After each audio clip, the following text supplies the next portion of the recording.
cümle kadiriz. Üç renkli bayrağınla mesul yaşa. Üç renkli bayrağınla mesul yaşa. Millerle can kurban oldu, sinenlerle meydan oldu. Hüququndan keçen əskər, hərə bir qəhrəman oldu. Sen olarsan Gülüstan, sen her an can kurban. Sənə min bir məhəbbət, sinəndə tutmuş məkan.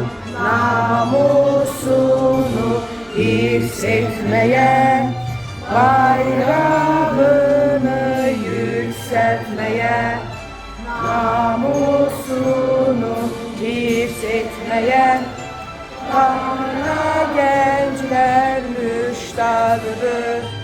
Şanlı vətən, şanlı vətən, Azerbaycan, Azerbaycan, Azerbaycan.